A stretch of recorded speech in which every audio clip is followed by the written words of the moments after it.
No, a tengeri malacot én jó szívvel akkor javasolnám kitenni, miután megjött a jó idő, hogyha már mi magunk is mezitláb szívesen sétálunk kint a földön. Hiszen ők ugye teljes testükkel nagyon-nagyon közel lesznek a földhöz, és hogyha az még hideg, akkor könnyen okozhat immunrendszergyengülést, akár megfázásokat, felfázásokat nálunk is, mint mi embereknél, hogyha nem öltözünk még megfelelően, mert azt gondoljuk, már jó idő van. Úgyhogy én ténylegesen így kitenni malacot akkor javaslom jó szívvel, hogyha már tényleg mezitláb nekünk is kellemes melegségű a föld. Tartós kintartásuk azért igen kérdéses, mert elég érzékeny kis szervezetekről van szó. Én csak úgy tudnám elképzelni a téli szabadban tartást, hogyha tényleg egy fűtött otthont tudunk számukra azért kint is biztosítani, és nem biztos, hogy jó szívvel akár hóban, fagyban valóban a földre is kiengedném őket. Több dologra is kell ilyenkor figyelemmel legyünk, mert ők azért elég kis érzékeny állatok. Az egyik az, hogy nyilván ők sem a túl hideget, sem a túl meleget nem tolerálják jól, tehát hőgutára hajlamos állatkákról beszélünk, úgyhogy amikor nyáron délben van kint 40 fok, akkor nyilván ez kevésbé praktikus megoldás, illetve megfelelő veszélyeket hordoz sajnos magában. Úgyhogy mindenképpen ilyen időben vagy akár hűtött helyiségbe tegyük be őket inkább, és mondjuk a délelőtti órákban, amikor még hűvösebb van, meg a később délutáni órákban, amikor már hűl az idő, akkor tegyük ki őket, de akkor is azért figyeljünk arra, hogy árnyék mindenképp biztosítva legyen számukra, hogy ők el tudjanak húzódni a nap elől, ha még akkor is ezt melegnek érzik, illetve friss víz mindig álljon rendelkezésre, hogy ők abból tudjanak bátran inni és ezzel hűteni magukat.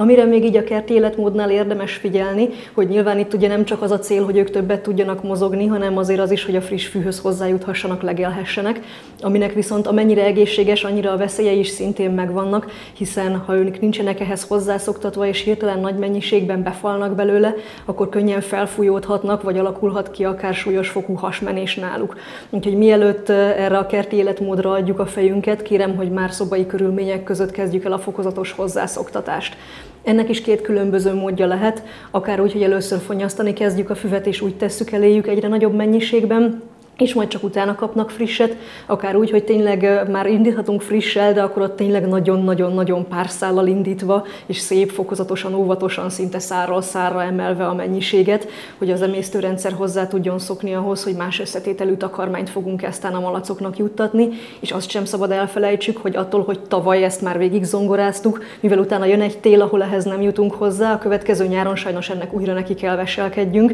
és ezt évről évre az oktatást véghez kell vigyük. A másik, amivel számolnunk kell, hogyha kinti tartásra adjuk a fejünket, akár csak alkalmi szinten is, hogyha a kertben átjáró nyestek, macskák, ne adj Isten, saját kutya, bárki van, azért tőlük védett helyen kell tartsuk malackánkat. Nem is gondolnánk bele, hogy milyen helyekre tudnak akár beugrani, bejutni, ne adj Isten, áthaladó macskák, nyestek, bármi egyéb veszélyforrás a malacra, és sajnos, ha ilyen támadás éri szegényt, akkor nem csupán maga az elszenvedett sérülések tudnak komoly bajt okozni, hanem a stressz is, amit ez idő alatt át kell éljen, amíg őt szegényt levadásszák, önmagában már ez elég lehet arra sajnos, hogy elveszítsük malacunkat, úgyhogy ezt a kérdést nagyon-nagyon komolyan kell venni. Arra is kell gondoljunk, hogy szegény malacunk nem fogja tudni, hogy az a saját macskánk vagy saját kutyus, aki csak játszani szeretne, ő ugyanúgy azt fogja érezni, hogy őt le akarják vadászni. Tehát hiába gondoljuk mi azt, hogy Buksi nem fogja bántani a malackánkat, és esetleg tényleg nem is fogja, de csak attól, hogy jól megkergeti, már sajnos ez a malacnak elég lehet ahhoz, hogy végzetes sokkot kapjon szegény. Úgyhogy tényleg egy olyan helyet kell számukra kialakítani, ami biztonságos, és ahová csak ők, illetve mi tudunk bejutni, és semmilyen egyéb állatot őket nem tudja megzavarni a pihenésükben.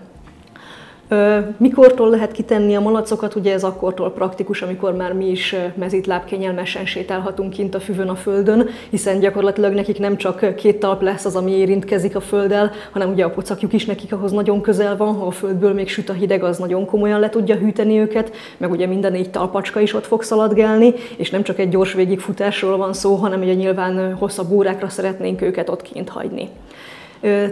Télre, aki nagyon-nagyon szeretné, meg szabad kísérelni a kintartásukat, de azért elég érzékeny állatok, ez is megfelelő mennyiségű veszélyt rejt sajnos. Úgyhogy azért egy viszonylag fűtött, jól szigetelt zugra mindenképpen szükségük lesz, ahol kényelmesen el lehetnek. Nyilván eznek húzatmentesnek is kell lennie, tehát széltől, mindentől óvni kell őket ilyenkor, és nyilván az előbb mondott mezitlábas történet kapcsán nem fognak ők nagyon tudni onnan kijönni, tehát a malacot, hogyha nagy Isten pláne ellepi a hó, akkor az nyilván nem praktikus semmilyen esetben sem, és mindenképpen súlyos következményekkel jár. Úgyhogy ott akár akkor tényleg egy nagyobb méretű fűtött kifutót kell számukra biztosítani, hogy ne fázzanak meg, és ne vigye el őket a tél, mert hát nyilván hosszú távra szeretnénk őt társnak magunk mellé, és nem egy tél erejéig.